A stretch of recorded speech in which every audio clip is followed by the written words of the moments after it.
देखते हैं तो मूवी की शुरुआत में हम एक अबोरा को देखते हैं जिसका नाम शंकर होता है। शंकर एक अबोरा आश्रम में रहता है और जब वो रात को सो रहा होता है तभी अचानक से आश्रम के कुछ लोग उसे आग लगाकर जलाने की कोशिश करते हैं, जिससे शंकर किसी तरह से बचकर निकलता है। अब जिन लोगों ने आग लगाई थी वो और शंकर इस आश्रम के बड़े गुरुजी से जाकर मिलते हैं। आश्रम के ज्यादातर लोग बोलते हैं कि शंकर को एक अजीब तरह की बीमारी है, कहीं ये बीमारी और लोगों में ना फैल जाए, इसलिए हमें शंकर को बाहर निकाल देना चाहिए। कुछ लोग तो ये भी कहते हैं कि शंकर को कोई बीमारी नहीं बल्कि महादेव ने खुद उसे श्राप दिया है, इसे यहाँ रोका तो ये श्राप हमें भी लग जाएगा। अब आश्रम के नियमों के मुताबिक गुरुजी शंकर को एक मौका देते हैं, यानी कि उसे किसी के साथ मुकाबला करना होगा। अगर इस मुकाबले को शंकर जीत गया तो वह यहाँ रह सकता है और अगर नहीं तो उसे तुरंत आश्रम को छोड़ना होगा। बस फिर क्या था, मुकाबला शुरू होता है। जैसे सामने वाला शंकर को इस दौरान हल्का सा टच करता है, वैसे शंकर को न जाने क्या होता है और वो जमीन पर गिरकर तड़पने लग जाता है, मानो जैसे उसे दौरे पड़ रहे हो और उसका पूरा शरीर नीला पड़ गया था। यानी कि यही अजीब बीमारी है शंकर को। असल में जैसे शंकर को कोई दूसरा छू लेता या शंकर ने किसी को छू लिया तो उसे वैसे ही बिजली के झटके लगने जैसा एहसास होता है और देखने वाले को लगता है कि उसे दौरे पड़ रहे हैं। अपने इस बीमारी की वजह से शंकर इस मुकाबले में हार गया था और अब उसे अगली सुबह होते ही आश्रम से जाने के लिए बोल दिया जाता है। उसी आश्रम का एक बूढ़ा शंकर से पूछता है कि क्या तुम्हें अब तक अपना बीता हुआ कल याद नहीं आया। दरअसल इस आश्रम में आने के पहले की यादें शंकर को याद नहीं थी और उसे यहाँ कोई केदार बाबा लेकर आए थे। वो आदमी कहता है कि सुना है केदार बाबा आजकल प्रयागराज के कुंभ मेले में निवास कर रहे हैं, तुम जाकर उनसे मिलो, वो जरूर तुम्हारे बीते हुए कल और इस बीमारी के बारे में जानते होंगे। इसके साथ ही सीएनसीआईटी नाम की एक इलीगल मेडिकल फैसिलिटी की तरफ शिफ्ट होता है जहाँ पर हम एक लड़के को देखते हैं जिसे यहाँ के लोग सब्जेक्ट सिटी 333 कहकर बुलाते हैं। इस फैसिलिटी का मेन हेड डॉक्टर बख्शी नाम का एक आदमी है। तब यहाँ पर एक आर्मी जनरल आकर डॉक्टर बख्शी से पूछता है कि एक्सपेरिमेंट कहाँ तक पहुँचा, जिस पर बख्शी कहता है कि एक्सपेरिमेंट अभी चल ही रहा है, हमें थोड़ा और वक्त चाहिए। इस कन्वर्जन एक्सपेरिमेंट में सिटी 333 को पहले बिना कपड़ों के लड़कों की फोटोज दिखाते हैं, फिर उसे कुछ देर के बाद फोटोज दिखाने के बाद शॉक देते हैं। इस वजह से वो डर के मारे सही लेकिन लड़के के खिलाफ कुछ भी फील नहीं करेगा। अब यहाँ पर किस बारे में बात हो रही है ये हमें आगे पता चलेगा। फिलहाल वो जनरल बख्शी से कहता है कि पिछले 2 साल से मैं यही सुन रहा हूँ, तुम्हारे पास अब सिर्फ 2 महीने हैं इसमें कामयाब होने के लिए। इतना कहकर वो वहाँ से चला जाता है। यहाँ पर हम समझ पाते हैं कि वो लड़का पिछले 2 सालों से यहाँ पर कैद है और टेस्ट सब्जेक्ट के नाम पर टॉर्चर झेल रहा है। इस कारण वो एक दिन भागने की कोशिश भी करता है पर बख्शी उसे पकड़ लेता है और उसको इसकी सजा भी देता है। इन सब कामों में बख्शी का साथ उसकी असिस्टेंट तारा देती है। इसके बाद कहानी मुड़ती है साउथ इंडिया के एक गाँव की तरफ जो की एक देवदासी गाँव है। यहाँ मुमा नाम के एक छोटी लड़की को देखते हैं जो की एक पेड़ से आम तोड़कर खा रही होती है। तभी उसे माँ का मालिक पकड़ लेता है और उसे काफी उल्टा सीधा कहने लगता है। असल में उमा एक देवदासी दुर्गा की बेटी है। अब यहाँ का एक जमींदार गाँव के मुखिया को देवी माँ को चढ़ाने के नाम पर अच्छा खासा सामान देता है और बदले में गाँव का मुखिया उसे दुर्गा यानी कि देवदासी के पास भेज देता है। यानी कि इस गाँव में मंदिर की देवदासी के नाम पर देवदासियों के साथ कांड किया जाता है। अब जमींदार जैसे दुर्गा के साथ कांड करने वाला होता है तभी अचानक से न जाने दुर्गा को क्या हो जाता है और वो बेहोश हो जाती है। तुरंत ही डॉक्टर को बुलाया जाता है जो कि मुखिया से कहता है कि मैंने कितनी बार आपसे बताया है कि दुर्गा कुछ ही दिनों में मरने वाली है, इसे अब आप देवदासी के पद से हटा दीजिए। बस फिर क्या था, कुछ रिचुअल करने के बाद दुर्गा को देवदासी के पद से हटा दिया जाता है। अब उमा की बात करें तो वो दुर्गा की बड़ी बहन के घर रहती है जो कि उमा से घर का सारा काम करवाती थी, उसे मारती पीटती थी और यहाँ तक कि उसको स्कूल तक नहीं भेजती थी। और दोस्तों पूरी कहानी इन्हीं 3 कैरेक्टर्स शंकर, उमा, सिटी 333 के इर्द गिर्द घूमेगी जिसका सारा कंक्लूजन हमें आखिरी में पता चलेगा। अब इधर शंकर प्रयागराज आ जाता है जहाँ पर कुंभ मेले की भीड़ से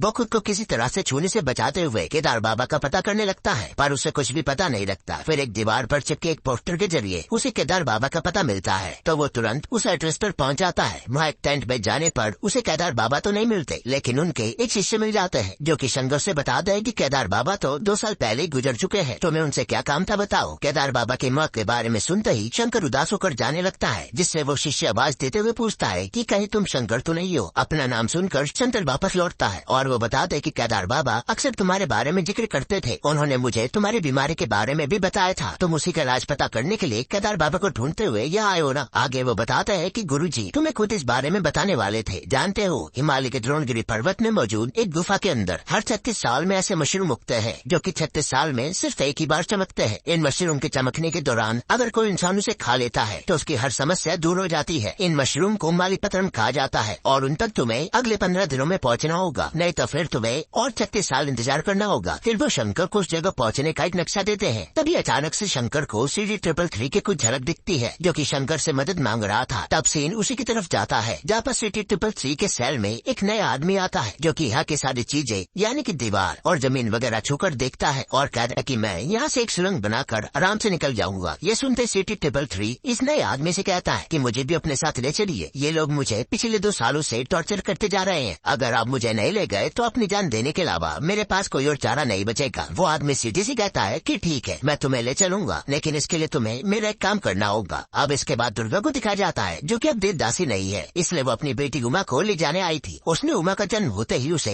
यहाँ छोड़ दिया था और फिर कभी उससे मिलने नहीं आई। इस कारण से उमा अपनी माँ से नफरत करती है। फिर भी दुर्गा उसे अपने साथ अपनी माँ के घर ले आती है। इस दौरान गाँव के मुखिया का लड़का रवि अपने डॉक्टर दोस्त को इस गाँव में लेकर आता है ऐसे घूमने फिरने के लिए। मगर दूसरी तरफ शंकर को जब पता चलता है कि उस मशरूम तक पहुँचने का रास्ता बहुत ही मुश्किल है तो वो अपनी हिम्मत हार जाता है और वहाँ जाने से इनकार कर देता है। इस पर भाई गुरुजी कहते हैं कि तुम तो बहुत कमजोर हो, मंजिल के इतने करीब होने के बावजूद तुम हार मान गए। तुम पहली बार आए और तुम्हारे हाथ में ये नक्शा लग गया। आगे वो एक लड़की की तरफ पॉइंट करते हुए कहते हैं कि ये लड़की हर साल मुझसे आकर उन मशरूम तक पहुँचने का रास्ता पूछती रहती है। इसे इस मौके का बेसब्री से इंतजार था। तुम्हें बिना कोशिश किए हार नहीं माननी चाहिए। एक काम करो, तुम और ये लड़की वहाँ साथ में जाओ क्योंकि तुम दोनों को ही उस मशरूम की जरूरत है। इस पर शंकर कहता है कि मेरी किस्मत बहुत खराब है, 15 दिन काफी नहीं है वहाँ तक पहुँचने के लिए। इतना कहकर वो वहाँ से जाने लगता है। ये देख वो लड़की जिसका नाम जानवी है वो शंकर के पीछे आती है और उसे समझाती है कि मुझे तुम्हारी प्रॉब्लम के बारे में पता है, एक बार ट्राई कर लो, शायद इससे तुम्हारी बीमारी खत्म हो जाए और तुम भी नॉर्मल लोगों की तरह अपनी जिंदगी बिता पाओ। ये सुनकर शंकर कहता है कि ठीक है गुरुजी, मैं जाऊंगा, लेकिन इस लड़की के साथ नहीं बल्कि अकेला। अगली सुबह जब शंकर यहाँ से निकलने वाला था तो वहाँ जानवी भी आ जाती है क्योंकि वो भी शंकर के साथ जाना चाहती थी। गुरुजी उसे देखकर कहते हैं कि तुम्हारी ये जिद और लगन देखकर अच्छा लगा। इस पर जानवी कहती कि हमारे अतीत में जो कुछ भी हुआ है वो तो बीत चुका है, लेकिन उस अतीत को बेहतर करने की हमें कोशिश करते रहनी चाहिए। उसके बाद सुनकर गुरुजी शंकर से कहते हैं कि तुम दोनों साथ में जाओ, शायद भगवान भी यही चाहते हैं। फिर स्टोरी आती है सिटी पर, जो कि उस आदमी के कहने पर बक्सी के कमरे से ऐसे औजार चुराने आया था जिससे सुरंग खोदी जा सके। वो जैसे औजार लेता है वहाँ बक्सी एक लड़की के साथ आ जाता है जिसे देख सिटी में छुप जाता है। तब वो देखता है कि बक्सी उस लड़की का सर खोलकर उसके दिमाग के अलग अलग हिस्से को छूने लगता है जिससे उस लड़के के इमोशन से किक करके बदलने लगे हैं। यानी कि सच में बक्सी के एक्सपेरिमेंट्स बहुत ही खतरनाक होते हैं। ये सब देख सिटी काफी ज्यादा डरा हुआ था, लेकिन वो औजार लाकर अपने सेल वाले आदमी को दे देता है। इधर दुर्गा अपनी बेटी के जब भी पास जाने की कोशिश करती तब उमा उससे चिढ़कर दूर चली जाती है क्योंकि उसे तो अपनी माँ पर काफी ज्यादा गुस्सा था। फिर एक दिन उमा की नानी उसे बताती है कि जब तू दुर्गा के पेट में थी तब कई ज्योतिषियों ने ये कहा था कि तेरा बच्चा मर जाएगा। फिर दुर्गा ने तुझे पैदा करने का फैसला किया और देवी माँ से मन्नत मांगी कि अगर तुझे कुछ भी नहीं होता तो वो अपना पूरा जीवन उनकी देवदासी बनकर रहेगी। अब जब तू सही सलामत पैदा हो गई तो उस मन्नत को पूरा करने के लिए दुर्गा ने तुझे छोड़ दिया और यहाँ के मंदिर में देवदासी बन गई। तब अपनी माँ के बारे में सब जानकर उमा अपनी माँ को माफ कर देती है और उसके साथ प्यार से रहने लग जाती है। अब इस और शंकर को दिखाया जाता है जो कि जानवी के साथ अपनी यात्रा को कंटिन्यू कर रहा था। इसी दौरान इन्हें माँ की अथॉरिटी आगे जाने से रोकती है क्योंकि वहाँ का मौसम बहुत ही ज्यादा खराब था, लेकिन इन दोनों ने आगे बढ़ने का फैसला कर लिया था। इसलिए रात के टाइम फेंसिंग को पार करके दोनों आगे बढ़ जाते हैं। अब इस तरफ पहली बार उमा ने दुर्गा को माँ कहकर बुलाया था, जो सुनकर दुर्गा बहुत खुश होती है। फिर उमा दुर्गा के पैरों पर सर रख लेती है और दुर्गा उसके सर पर प्यार से हाथ फेरने लगती है। यहाँ मेडिकल फैसिलिटी में वो आदमी सिटी के साथ सुरंग खोदने में लग गया था। पार करके माई शंकर और जानवी भी किसी तरह से तूफान वगैरह को पार करके आगे बढ़ते हैं। अब उस मशरूम तक पहुँचने के लिए उनके पास केवल 4 दिन का वक्त था। तब आगे इन्हें एक खाई मिलती है, मतलब कि इन्हें इस खाई को पार करके दूसरी तरफ जाना होगा। दरअसल यहाँ पर कुछ सालों पहले कोई खाई नहीं थी, लेकिन भूकंप की वजह से अब बन गई है। शंकर अपनी कमर में रस्सी बांधकर दूसरी तरफ कई बार कूदने की कोशिश करता है, लेकिन वो हर बार नाकामयाब हो जाता है। ये देख अब जानवी भी कोशिश करती है पर वो भी लड़क जाती है और उस तरफ नहीं पहुँच पाती। तभी अचानक से जानवी से टूट जाती है, पर शंकर उसे बचा लेता है और ऊपर खींचता है। वो कहता है कि अब हमें वापस लौट जाना चाहिए। इस पर जानवी कहते कि तुम पागल हो क्या, कुछ और कोशिश करने के बाद हम उस तरफ पहुँच जाएंगे। ये मौका अगर हमारे हाथ से गया तो अगला मौका 36 साल बाद मिलेगा। क्या तुम इतने साल बिना किसी को छुए बिता सकते हो? अभी भी हमारे पास 4 दिन का वक्त है, इतने करीब आकर लौटना बेवकूफी होगी। शंकर जवाब देता है कि मैं नहीं चाहता कि मेरी वजह से तुम्हारी जान जाए, इसलिए मैं वापस जा रहा हूँ। तब यहाँ दोनों ही अपना अपना बैग लेकर अलग अलग रास्ते पर निकल जाते हैं। मतलब कि जानवी मशरूम की तरफ बढ़ गई थी। फिर कहानी उमा की तरफ आती है जिसे उसकी माँ कह रही थी कि तुम्हें यहाँ से जाना होगा, नहीं तो ये लोग तुम्हारा भी वही हाल करेंगे जो इन्होंने मेरा किया है। असल में पिछले कुछ दिनों में गाँव के अंदर दंगा फसाद चोरी चकारी काफी ज्यादा बढ़ गई है। ये सब देख गाँव के मुखिया को लगा कि ये इसलिए हो रहा है क्योंकि कोई देवदासी नहीं है। इसलिए वो दुर्गा से आकर मिलता है और उससे कहता है कि तुम अपनी बेटी उमा को अगले देवदासी बनने के लिए भेज देना। मुखिया की बात सुनकर दुर्गा सोच में पड़ जाती है, ये लोग उसकी बच्ची का भी यही हाल करेंगे। यही वजह थी कि वो उमा को गाँव से दूर भेजना चाहती थी। इस तरफ जानवी बर्फीले पानी में अचानक से गिर जाती है और उसके पैर में बैग की रस्सी फंस जाती है, जिस कारण से वो ऊपर नहीं आ पा रही थी। तब उसे शंकर उठाकर बचाता है और उसके पैर की रस्सी काटकर जानवी को पानी से बाहर निकालने में मदद करता है। फिर रात को ये दोनों जब एक जगह पर रुकते हैं तो शंकर कहता है कि तुम बिल्कुल पागल हो, मुझे तो ये समझ नहीं आता कि आखिर तुम क्या हासिल करना चाहती हो, उस मशरूम के पीछे तुम इतनी पागल क्यों हो। जानवी जवाब देती है कि मैं असल में शादीशुदा हूँ, मेरी एक 3 साल की बच्ची भी है, पर अब मेरा डिवोर्स हो चुका है, मेरी शादी अच्छी नहीं चल रही थी, पुराने पलों को सोचकर मैं परेशान रहती हूँ। शंकर बताता है कि मुझे भी एक लड़का और एक छोटी लड़की दिखती है, वो मुझसे बार बार मदद मांगते रहते हैं। जानवी कहती कि तुम्हारा फोबिया या फिर स्ट्रेस होगा। वैसे इस तरह कई लोग अलग अलग वजह से परेशान है, जैसे दे विक्टिम्स, वॉर वेटरन्स, इन सभी को जरूरत होती है सब कुछ बुलाने की। मैं उस मशरूम में कुछ केमिकल्स मिलाकर ऐसी दवा तैयार करना चाहती हूँ ताकि इंसान अपनी बुरी यादों को बुला सके। इस बीच जानवी को कुछ दूरी पर वह चमकते हुए मशरूम दिखाई देते हैं, जिन्हें दूरबीन से शंकर भी देखकर खुश होता है कि वो अब अपनी मंजिल के करीब आ गए हैं। उधर गाँव में दुर्गा की उसकी बीमारी के कारण मौत हो जाती है और इसी वक्त उमा को ले जाने के लिए मुखिया के द्वार में आते हैं। ये देख उमा की नानी उसे पीछे के रास्ते से भगा देती है और नानी के कहने पर उमा एक आदमी के पास पहुंचती है जो किसे छुपा कर रख लेता है। पर जब मुखिया के आदमी यहाँ भी आ जाते हैं तो वो आदमी जल्दी से उमा को ले जाकर एक बस पर बैठा देता है जो कि गांव के बाहर जा रही थी। यहाँ मेडिकल फैसिलिटी में सुरंग खोदने के बाद से थी। उस आदमी से उसके बारे में पूछता है तो वो बताता है कि मैं असल में इसी फैसिलिटी में काम किया करता था, फिर यहाँ का मैनेजमेंट चेंज हुआ और बख्शी आया जो कि लोगों पर लेबोटोमी नाम का भयानक अटैचमेंट किया करता है। ये सब मुझसे देखा नहीं गया। फिर जब मैंने इस बारे में शिकायत करनी चाहिए तो बख्शी ने अपने राज को छुपाने के लिए मुझे यहाँ बंद कर दिया, पर मैं यहाँ के कोने कोने से वाकिफ हूँ और जल्दी हम दोनों आजाद हो जाएंगे। फिर वो सिटी से पूछता है कि क्या कोई तुम्हारा अपना बाहर है, अगर कोई नहीं है तो तुम मेरे साथ ही रह सकते हो, मैं भी बिल्कुल अकेला हूँ। अगले सीन में हम शंकर और जानवी को देखते हैं। शंकर अपने हाथ की लकड़ी को मोड़कर उसे टेढ़ा कर लेता है और फिर उसे रस्सी में बांधकर दूसरी तरफ फेंकता है। तब वो लकड़ी बर्फ में धंस जाती है और रस्सी के सहारे शंकर जानवी को दूसरी तरफ जाने के लिए कहता है, लेकिन उसके जूते के लेसेस इस रस्सी में फंस जाते हैं और वो आगे नहीं बढ़ पाती। ये देख शंकर उसके लेसेस को काटता है, लेकिन दोनों के वजन के कारण एक तरफ की रस्सी टूट जाती है जिससे दोनों ही लटक जाते हैं। फिर ये दोनों किसी तरह से ऊपर चढ़ने की कोशिश करते हैं पर काफी बड़ी बर्फ उनके ऊपर गिरती है जिससे शंकर तो बच जाता है पर जानवी नीचे गिर जाती है। तभी हवा में वो एक उभरी चट्टान पकड़कर लटक जाती है। शंकर अब ऊपर चढ़ गया था तो वो मशरूम वाली गुफा के मुहाने पर पहुंचकर देखता है कि एक ही मशरूम चमक रहा है। इस मशरूम को खाने का फायदा तभी है जब भी चमकता रहे, नहीं तो कोई मतलब नहीं बनता। फिर वो जैसे मशरूम को लेने के लिए हाथ बढ़ाता है तो वो मशरूम चमकना बंद हो जाता है। अब ये देख शंकर काफी उदास हो गया था। दूसरी तरफ जानवी गिरने वाली थी तो शंकर उसे जल्दबाजी में अपना हाथ देता है, यानी कि अब गलती से उसने जानवी को छू दिया था। उसे छूते शंकर को दौरे पड़ने लगते हैं और जानवी के साथ वो नीचे गिर जाता है। उधर उमा जब बस से जा रही होती है तो उस बस में उसकी मौसी भी मौजूद थी जो कि उमा को ले जाकर मुखिया के हवाले कर देती है। उमा यहाँ पर काफी ज्यादा रोती है पर मुखिया उसे जबरदस्ती देवदासी बना देता है और फिर उसे रेडी करके एक आदमी के पास भेजता है। ये आदमी जब उमा को देखता है तो थोड़ी देर बाद चिल्लाते हुए बाहर आता है। उसने यहाँ पर कुछ ऐसा देख लिया था जो शायद उसे नहीं देखना चाहिए था। मामले का पता चलने पर रवि का डॉक्टर दोस्त उमा को चेक करता है तो वो दंग रह जाता है। असल में उमा को एक खास तरह की बीमारी हो गई थी जिस बारे में रवि अपने पिता को बताता है। इस पर मुखिया फैसला करता है कि उमा को जला दिया जाए, लेकिन रवि का डॉक्टर दोस्त यहाँ उससे कहता है कि अगर आप लोगों को एतराज ना हो तो मैं इसे अपने साथ ले जाऊँ क्या, इस पर मैं कुछ टेस्ट वगैरह करना चाहता हूँ और मुखिया उमा को उसे दे देता है। यहाँ मेडिकल फैसिलिटी में सुरंग खोदते वक्त जमीन गिरने की वजह से वो आदमी मारा जाता है और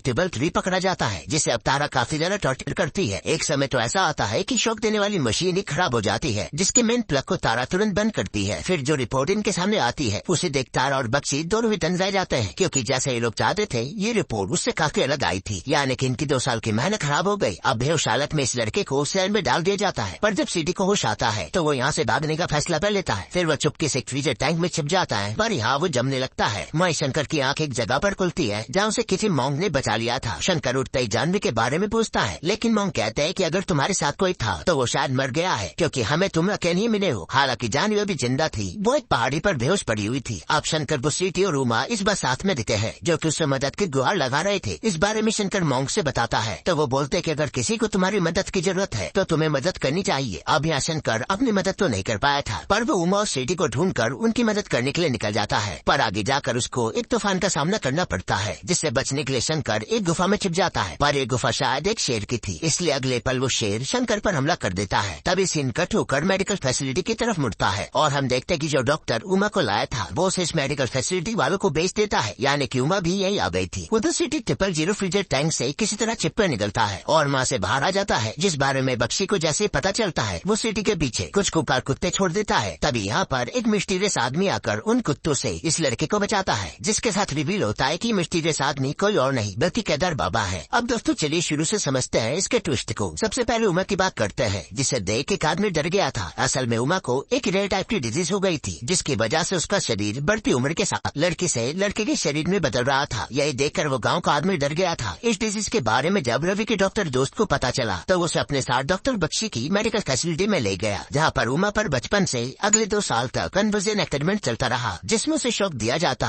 और ये कोशिश की जाती कि उसके इस लड़के में बदलते शरीर को फिर से लड़की में बदल दिया जाए। पर इस शॉक थेरेपी की वजह से उमा का शरीर तो नहीं बदला, मगर एक अलग तरह का डिसऑर्डर पैदा हो गया, जिसके तहत अगर वो किसी भी दूसरे इंसान को टच कर लेता तो उसे शौक लगता और दौरे बढ़ते, यानी कि शंकर वाली बीमारी। मेडिकल फैसिलिटी से शंकर को केदार बाबा बचाकर लाए थे और शंकर अपना पिछला जीवन भूल गया था, तो केदार बाबा ने उसे अघोरा आश्रम में दे दिया, यानी कि उमा सिटी 333 और शंकर तीनों एक ही है, जिसमें शंकर पहले उमा था फिर सिटी 333 बना और अब शंकर। यही वजह थी कि वो शंकर को दिखते थे, बस उसे कुछ भी याद नहीं था। अब कहानी शंकर पर आती है, जो कि शेर से बचने के चक्कर में पहाड़ से लटक जाता है। उसी समय उसे एक मशरूम चमकता हुआ दिखता है और उस मशरूम को उसी लकड़ी से अपने पास खींचता है, मगर शेर की वजह से वो नीचे गिर पड़ता है। अगले सीन में शंकर एक नदी के पास बेहोश पड़ा हुआ था, जिसके पास जानवी आती है, यानी कि शंकर को इस बार जानवी ने बचाया था। यहाँ हुआ ये था कि गिरने से पहले शंकर वो मशरूम खा चुका था, जिस कारण वो जब इस बार जानवी को छूता है तो उसे कुछ भी नहीं होता। यहाँ वो अपने बचपन की तरह खुशी के मारे जानवी की गोद में ठीक वैसे लेटता है जैसे कि बचपन में लेटा करता था। फिर वो दुर्गा को याद करते हुए जानवी से कहता है कि मेरे सर पे हाथ फेरो ना। इसी के साथ ही मूवी यहीं पर ऐड होती है।